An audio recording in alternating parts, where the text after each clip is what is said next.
Sarah Ferguson returned to royal family, stark contrast to Prince Harry, Meghan Markle exile, expert. Sarah Ferguson walked with ex-husband Prince Andrew and the rest of the royal family to church on Christmas morning. Despite being an extremely well-known member of the royal family, Sarah Ferguson had been barred from certain traditions for decades. This Christmas, for the first time in over 30 years, she was permitted to walk with the rest of the family from the royal estate in Sandringham to the nearby church for a morning service, a holiday tradition that's taken place for decades. Royal experts tell SSN24 News Digital what the change could mean for Ferguson, and how her place in the royal family after scandal differs from that of Prince Harry and Meghan Markle. As royal expert Hilary Fordwich explained, rarely does the royal family make mistakes in terms of appearances. What might seem to an outsider as a casual stroll on Christmas Day to the church service at St. Mary Magdalene in Sandringham, Norfolk, is actually a carefully choreographed, highly public promenade. It's been widely reported that Ferguson, who separated from Andrew in 1992, was banned from the walk and other royal events after photos were released that same year of financial advisor John Bryan sucking her toes. After that, Fordwich claimed that Prince Philip couldn't bear to be in the same room as her. Fordwich suggested that King Charles extended the invitation to Ferguson for several reasons, one being that he was doing unto others as heralded during his Christmas address regarding compassion, in order to broadly reiterate his affection and fondness for Princesses Beatrice and Eugenie. She continued, he was also demonstrating that extended family is important to him and his inviting her signifies a restoration of her place in the royal family. He was projecting that under immense pressure and strains the family together have endured by valuing certain qualities that, since her ousting in the 90s, Fergie has demonstrated. The family rallied around Fergie after she was diagnosed with breast cancer and underwent surgery. He wanted a heartwarming end to a challenging year for her. The invitation extended by King Charles toward Ferguson is in stark contrast to the royal family's treatment of Harry and Markle, who stepped down as working royals in 2020. This could be because Ferguson has never burned bridges with the family, and instead has been steadfast in her support of them all. Fordwich explained, Fergie's qualities are those valued by the family. She never complained after her ouster. With the demise of Prince Andrew, she emphasized her support, showing resilience in face of adversity with her health issues.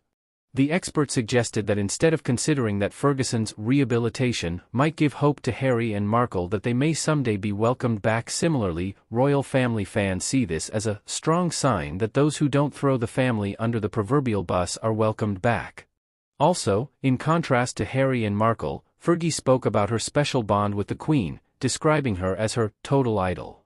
The reflection of Fergie's relativity was also announced by the late Queen Elizabeth, who had a lot of affection for her and deemed her worthy of the royal Windsor funeral. The Queen always respected her mothering of the two princesses and that she stood by her man, Prince Andrew. As for King Charles, Fordwich said his relationship with Ferguson has improved over the years as the Duchess of York has demonstrated a great degree of loyalty.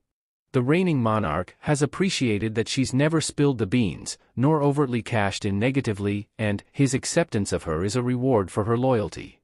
Former royal photographer Ian Pelham-Turner told SSN24 News Digital that Queen Camilla also had a hand in Ferguson's comeback.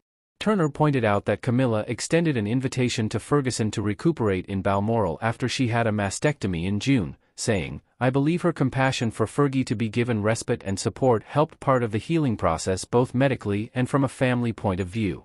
He continued, Camilla and Sarah have both faced the indignities in the past, causing upset to palace officials, and I think it is quite natural, now that the Queen has the power and influence, she has introduced a much more public and private compassionate approach to the royal family when dealing with awkward situations. Helena Chard, royal photographer and British broadcaster, agreed with the sentiment, saying, both Queen Camilla and Fergie understand how it feels to be shunned by the royal family and media and then work hard to repair negative fallout. They also realize they will never achieve full acceptance from some people, but they just rise above it, do good and get on with their lives. She told SSN24 News Digital, both ladies have similar gregarious characters, a huge amount in common and a mutual respect. They offer genuine warmth, empathy and a dedication in helping people, as does King Charles III. They both offer calming support and stabling influence to their family and are devoted to their charity work, both campaigning to raise awareness of certain conditions such as osteoporosis and cancer.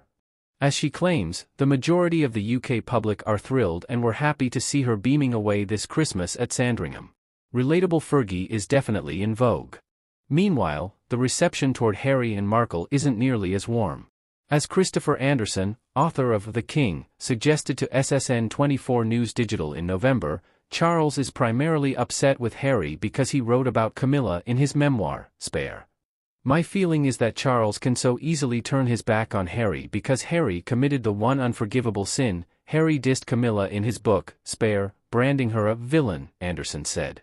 He could have trashed Prince William and the monarchy all he wanted, but King Charles is wildly, blindly devoted to Queen Camilla, Anderson said. King Charles III angers easily, and he holds grudges. He also discussed the fact that Harry and Markle missed Charles's birthday celebration in November. The fact that Harry and Meghan weren't even invited to the King's milestone 75th birthday really speaks volumes about just how irreconcilable the Sussexes and the Windsors are, said Anderson. You can only burn bridges so many times.